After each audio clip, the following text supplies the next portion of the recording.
Kumusta kayong lahat? Lalo-lalo na dito sa mga OFW na nagtatrabaho dito sa Middle East. Kumusta ang isang buwang pagod at puyat? Responsibilidad ba ng amo o ng employer na bigyan ka ng hadiah o regalo? Kayo, responsible ang karapatang magtampo, rorot o magkaroon ng sama ng loob kay employer kasi unang-una ay trabaho natin ang pagsilbihan sila, trabaho natin ang maglinting uniforme na obligasyon naman nila yun. Yun ang tinatawag na responsibilidad nila, hindi ang kanumang kakarampot.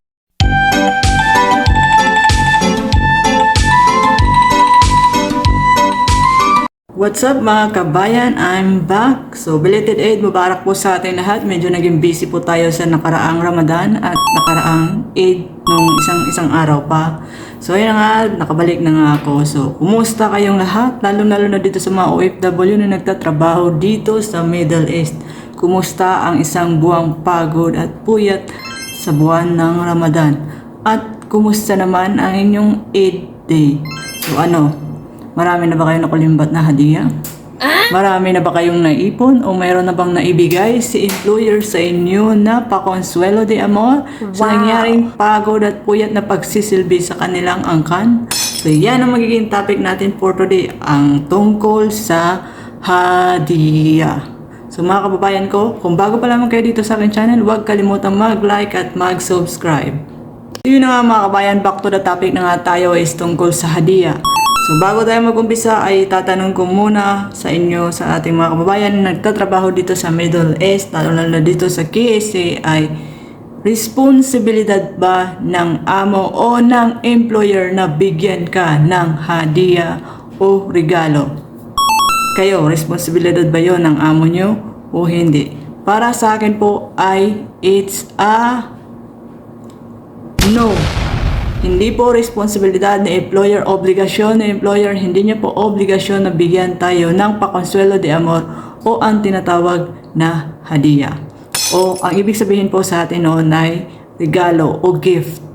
Gift sa Eid al-Fitr o Eid o sa nakaraang Eid na nakalipas. Ang isa sa mga responsibilidad ng employer o ang mga responsibilidad ng employer ay hindi kasali ang tinatawag nating hadiah o regalo sa ating mga OFW. Kaya wala tayong karapatang magtampo, rorot o magkaroon ng sama ng loob kay employer kasi unang-una ay trabaho natin ang pagsilbihan sila, trabaho natin ang maglinis ng mga kalat nila kahit Ramadan man yan o hindi. Ang mga responsibilidad ng employer na kanyang ginagampanan lamang na dapat tayong magtampururot, dapat tayong magalit, dapat tayong masaktan kapag hindi niya ibinigay ay ang tamang pasahod buwan-buwan. Yung sahod mo lang ang responsibilidad niya buwan-buwan. Ang pakainin ka o bigyan ka ng food at accommodation, yung titirhan mo, pagsistihan mo sa bahay nila, yon responsibilidad niya yon. Ang yung health at ay yung safe and security system. Security system. Kasi yun ang mga responsibilidad ni employer. Hindi ang bigyan ka ng regalo o ng hadiah. Kung wala ka man natanggap mga kabayan, wala kayo natanggap ngayong Eid, isa lang ang masasabi ko sa inyo, marami na tayong wala. So, wala tayong karapatang magtampo, wala tayong karapatang magalit, wala tayong karapatang maghinanakit kasi nga, hindi kasali sa obligasyon nila ang bigyan tayo ng regalo. Meron kasi ako nababasa dito sa TikTok or minsan nababasa sa mga post, sa mga kagrupo na sinalihan ko na hindi ko na maalala, is umiiyak-iyak pa doon si kabayan dahil wala daw siyang natanggap na hadiah sa kabila ng puyat at pagod niya sa trabaho. Ay nako po, doon po ako na bakit siya umiiyak, diba? Obligasyon naman yan, trabaho naman niya yon. Kung bigyan ka ni employer ay be thankful, be grateful kung mabait man yung employer mo.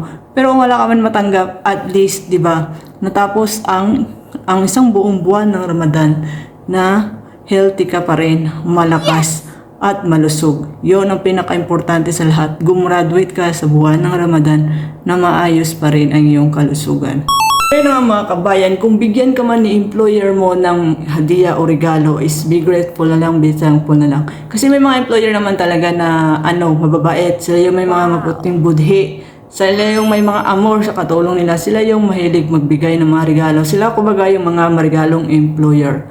Kumbaga binibigyan kanila ng mga valuable things, yung mga personal na gamit mo, personal na damit, katulad ng bra at panty.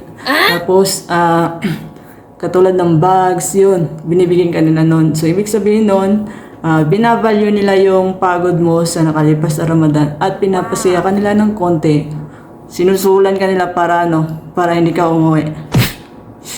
So, yun yung mga yung mga ibang employer na gano'n. Meron namang ibang employer na kuripot o tinatawag nating bakil. Sila yung mga makita ka lang ng humihinga, ox na. Kasi iniisip nila may sahod ka naman or pinapakain ka naman. So, ox na yon, di ba? As long as sinahuran ka ng tama, pinakain ka, may sarili kang stay, ox na yon. Huwag ka nang ma-hurt dyan na wala kang hadiah. Kung minikita ka man dyan sa newsfeed mo na mga hadiah na kung ano pa, kung mga pera, mga gamit, o mga pabango na nakikita mo, scroll mo na lang. Huwag ka nang magdamdam, huwag damdamin, baga. So, tama na yung tinatawag na nakasurvive ka. Kung huling Ramadan mo na to, mag-celebrate ka kung huli mo na. Huwag ka nang mag-extend. Kung sakali mang wala ka natanggap at puro utos-utos lang at sisura-sura lang natanggap mo at quickly. Advice ko sa'yo, kabayan, mag-exit ka na pag-end ng contract mo ba? Huwag ka nang mag-tis-tis diyaan. Yun lang ang ganti mo sa kanila. Huwag kang mag-extend. Kasi ang butihin noon maitim. Pero huwag ka rin malungkot kung wala kang natanggap, kabayan. Isa nga din sa na-encounter ko, mga kabayan, ay tungkol sa ating uniform. Minsan yung mga employer natin kuripot o bakila tinatawag ay ginagamit nilang hadiah ang ating uniforme na obligasyon naman nila yun. Yun ang tinatawag na responsibilidad nila. Hindi ang kanumang kakarampot na bagay na ibibigay sa'yo ay obligasyon nila. Totoo talaga ang obligasyon nila, mga kabayan ko. Nakasali talaga doon na responsibilidad ng employer ay ang uniform mo o susuitin mo sa Eid. Alangan naman sila, magagandang damit nila, mga sila, presentable, tapos yung damit mo, butas-butas na sa kilikili, butas-butas na dito sa baba. Yun na yun, unless kung gusto nila mapahiya, diba? Yun yung isa sa mga responsibilidad nila na bihisan ka o bigyan ka ng bagong uniforme. May kaibigan ako, mga kabayan, na ginamit na hadiah ang uniforme nila. Kakapal ng mukha ng mga employer ng mga to, diba? Sa so, naman nakakita na ang uniforme ginagawang hadiah. Hindi po hadiah ang uniforme para po sa mga natutuwa dyan, natuwan-tuwan na binigyan ng uniformeng hadiah o bagong uniforme, hindi po siya hadiah. Tawag po daw responsibilidad nila na bigyan ka ng bagong uniform. Pustahan tayo yung bagong yung uniform, aabot yan ng 6 months to 1 year. Siyempre, 6 months kasi season taglamig. So, ibig sabihin yung mga panlamig mo na naman. So, abot yan ng 1 year. Kung may puso man sila, bibigyan ka ng bagong damit ulit next year na summer, next summer. Pero, ang totoo po niya, mga kabayan, hindi po nila responsibilidad ang hadiah. Pero, ang uniform ay responsibilidad nila. Huwag kayong matuwa kung bigyan kayo ng uniform kasi hindi nyo rin naman yan may uwi sa Pinas. Totoo, yung uniform nyo, sunga ka ba? Yung uwi mo sa Pinas. Pero, be grateful na rin kasi napalitan yung uniform mong butas-butas na, di ba? Sa akin, ang natanggap ko lang is, natanggap ko ba? Yung uniform ko. Sabihin ba't namang hadiah yun? Di wow. So, natuwa na rin ako nung kasi nakadalawa na naman akong bagong susuotin. Pero hindi ko kinatutuwa na sinabi na hadiah yun, hello. So, yung mga kabayan, yun yung nakatanggap yan ng uniform hindi po yun hadiah. Obligasyon ng employer na bigyan ka ng bagong uniform sa Ramadan man yun o hindi, Eid man yun o hindi, dahil sila rin ang mapapahiya kung bibit-bitin ka sa mga event na pupuntahan. So tanong ko lang sa inyo, mga kabayan, nung Eid ba nag-work kayo? Siyempre ako nag-work ako, so ang totoo po niyan, hindi po tayo mag-work dapat kasi diba Eid, malaki yung pero ang nangyayari po niya sa atin is kaliwat kanan yung work natin, left and right, kung saan may mga piging, mga party, dinadala tayo ng amo natin. Or minsan pa nga pagkatapos ng nila, is magtatrabaho pa tayo whole day sa bahay na. So, supposedly hindi tayo nagtatrabaho. Pero sa akin, yung amo ko, impactita, pinagtrabaho ako. Puyat ako sa kanaraang Laylat Alcadar, pinagtrabaho pa ako. Di ba, nakuha ko lang yung mga eye bags ko, mga stress ko. Pero di ba, huling Ramadan ko rin naman. Bahala na sila sa buhay nila, basta mag-exit na ako. So yun na mga kabayan, yun lang ang aking may isi-share sa inyong mga thoughts, Basta na masasabi ko, mga kabayan, kung wala kayong natanggap, sumahod naman kayo, be grateful, pero kung wala kayong tumanggap, as long as good health na naitawid yung buong buwan, ox na yun, okay? Be thankful na yun. Huwag magdamdam kung wala kang natanggap na hadiah kasi hindi naman importante yun Ang importante, yung health mo.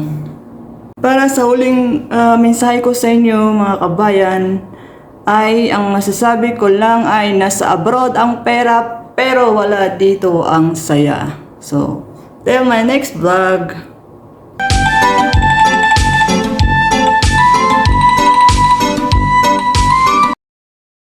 Next vlog, ang kapangyarihan ng Sora, quickly, at Yala. Yan, nasusunod natin pag-uusapan ang mga words na maririnig natin sa loob ng bahay ni employer o bahay ni Papa. Ano nga ba yan madalas natin na-encounter na nakapagpasakit ng ulo natin? So, abangan yan ang ating next vlog.